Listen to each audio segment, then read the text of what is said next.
Hello dear students, पिछले turn पे हम लोगों ने motion along a straight line पढ़ा था, डिस्टेंस और डिस्प्लेसमेंट के बारे में पढ़ा था और स्केलर और वेक्टर क्वांटिटीज़ के बारे में पढ़ा था। आज हम लोग उसके आगे टॉपिक डिस्कस करेंगे मोशन। ठीक है, देखिए मोशन टॉपिक ही हम डिस्कस कर रहे थे। तो मोशन आपके दो टाइप के होते हैं, पहले भी हमने आपको बताया था, यूनिफॉर्म मोशन और नॉन यूनिफॉर्म मोशन। मतलब कोई भी अगर मोशन होता है, किसी टाइप की भी अगर गति होती है तो उसको हम दो कैटेगरी में डिवाइड कर सकते हैं, एक समान गति और असमान गति। क्या होता है एक समान गति? अगर कोई ऑब्जेक्ट इक्वल टाइम इंटरवल में इक्वल डिस्टेंस ट्रैवल करता है, मान लीजिए आपने टाइम इंटरवल 2-2 सेकेंड के लिए हैं, ठीक है, तो फर्स्ट 2 सेकेंड में 2 मिनट में, मान लीजिए फर्स्ट 2 मिनट में वो 4 किलोमीटर ट्रैवल करता है, फिर अगले 2 मिनट में फिर वो 4 किलोमीटर ट्रैवल करता है, फिर अगले 2 मिनट में फिर 4 किलोमीटर ट्रैवल करता है। तो आप क्या देख रहे हैं कि सेम टाइम इंटरवल में वो सेम डिस्टेंसेस ट्रैवल कर रहा है। ठीक है, तो इस तरह का जो मोशन होता है उसको हम बोलते हैं यूनिफॉर्म मोशन, एक समान गति।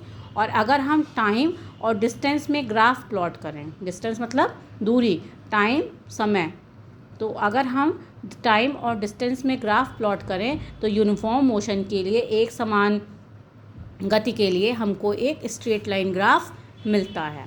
ठीक है, अब दूसरे टाइप का जो मोशन होता है नॉन यूनिफॉर्म मोशन, इसको हिंदी में असमान गति बोलते हैं। इसमें क्या होगा, मान लीजिए कि हमने पहले 2 मिनट में या 2 सेकेंड में, जो भी आप लेना चाहे, 4 किलोमीटर की डिस्टेंस ट्रैवल की, अगले 2 मिनट में हमने 6 किलोमीटर की डिस्टेंस ट्रैवल की, फिर अगले 2 मिनट में हमने 1 ही किलोमीटर की डिस्टेंस ट्रैवल की। तो आप क्या देख रहे हैं कि टाइम इंटरवल तो सेम है लेकिन डिस्टेंस अलग अलग है, यानी कि इक्वल टाइम इंटरवल में अनइक्वल डिस्टेंसेस ट्रैवल कर रहा है। तो ऐसा जो मोशन होता है उसको हम बोलते हैं नॉन यूनिफॉर्म मोशन। और इसमें भी अगर हम टाइम और डिस्टेंस में ग्राफ प्लॉट करें, ठीक है, एक्स एक्सिस पे हम टाइम रखें और वाई एक्सिस पे डिस्टेंस रखें, तो जैसे जैसे टाइम बढ़े उसके हिसाब से डिस्टेंस को प्लॉट करें तो हमें एक कर्व्ड शेप का ग्राफ मिलेगा। ठीक है, मतलब एक वक्र ग्राफ मिलेगा। जैसे इसमें यूनिफॉर्म मोशन में स्ट्रेट लाइन मिला था, इसमें कर्व्ड शेप का ग्राफ मिलेगा। ठीक है, तो ये आपका मोशन है दो type, uniform motion, non uniform motion. गति के दो प्रकार, एक समान गति, असमान गति, और उसका ग्राफ है। ठीक है, यूनिफॉर्म मोशन के लिए स्ट्रेट लाइन ग्राफ मिलेगा और नॉन यूनिफॉर्म मोशन के लिए कर्व ग्राफ मिलेगा। ठीक है, जैसे जिस हिसाब से आपकी डिस्टेंस और टाइम के हिसाब से डिस्टेंस चेंज होगी, आपका उसी का वैसा ही आपको ग्राफ मिलेगा। ठीक, अब देखिए स्पीड मतलब चाल क्या होती है। आपने देखा होगा कि जब भी आप किसी भी व्हीकल से मूव करते हैं, किसी भी साधन से, वाहन से मूव करते हैं, तो आप देखते चाल की बात करते हैं कि ये इतनी इस चाल से चल रही है, इसकी चाल 20 किलोमीटर प्रति घंटा है। यानी इसका मतलब क्या होता है कि वो वाहन 1 घंटे में 20 किलोमीटर चलता है। तो चाल क्या होती है, किसी दिए हुए टाइम इंटरवल में जितनी डिस्टेंस ट्रैवल की जा सकती है। तो इसको हमने फॉर्मूले के रूप में लिखा है, डेफिनेशन आप बुक से लिखिएगा। तो speed equal to distance travelled upon time taken, तय दूरी बटे लिया गया समय। तो आपकी चाल क्या हो जाएगी, स्पीड क्या हो जाएगी, the distance travel by an object in given time interval. ठीक है, गिवन टाइम इंटरवल में ऑब्जेक्ट जितना डिस्टेंस ट्रैवल करता है उसी को उसकी स्पीड कहते हैं। ठीक है, इसे v से रिप्रेजेंट करते हैं।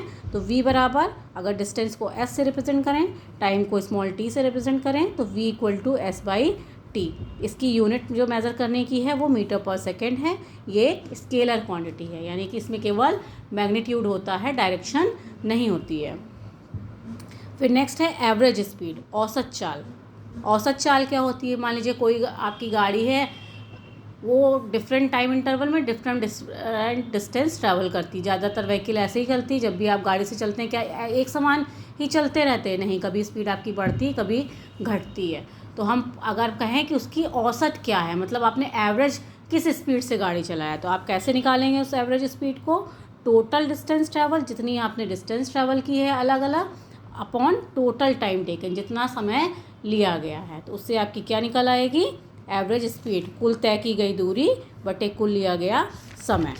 ठीक, अब देखिए, जैसे आपका मोशन 2 टाइप का होता था, आपने पढ़ा था, उसी तरह स्पीड भी 2 टाइप की होती है। यूनिफॉर्म स्पीड, एक समान चाल, और नॉन यूनिफॉर्म स्पीड।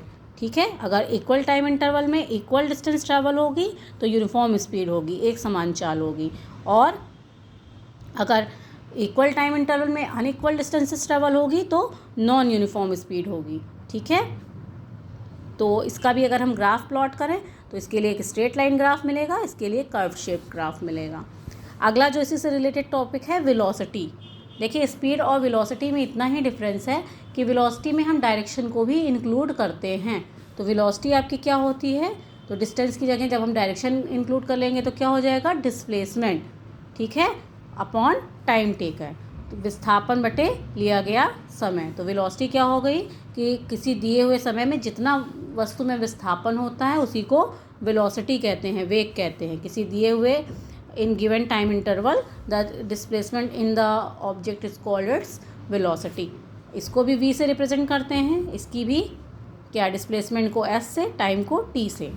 वेलोसिटी क्या है, वेक्टर क्वांटिटी। अभी हमने आपको बताया कि इसमें और स्पीड में मेन डिफरेंस क्या है कि स्पीड में हम डायरेक्शन नहीं इंक्लूड करते हैं तो इसलिए वो स्केलर क्वांटिटी है, और वेलोसिटी में हम डायरेक्शन इंक्लूड कर लेते हैं इसलिए वो वेक्टर क्वांटिटी है। इसकी यूनिट भी सेम है, मीटर पर सेकेंड। ये आपकी SI यूनिट है। SI यूनिट में दूर जो आपकी डिस्प्लेसमेंट या डिस्टेंस होती है उसको मीटर में मेज़र करते हैं और टाइम को सेकेंड में मेज़र करते हैं। जिस तरह हमने एवरेज स्पीड निकाली थी उसी तरह हम एवरेज वेलोसिटी भी निकाल सकते हैं। Total displacement upon total time taken, इसी को औसत वेग भी बोलते हैं। कुल विस्थापन बटे कुल लिया गया समय। इसके न्यूमेरिकल जब हम आपको सॉल्व कराएंगे तो ये क्लियर हो जाएगा। इतना आप लोग अपनी कॉपी में लिख लीजिएगा और बाकी हम लोग नेक्स्ट टर्न पे डिस्कस करेंगे। Thank you.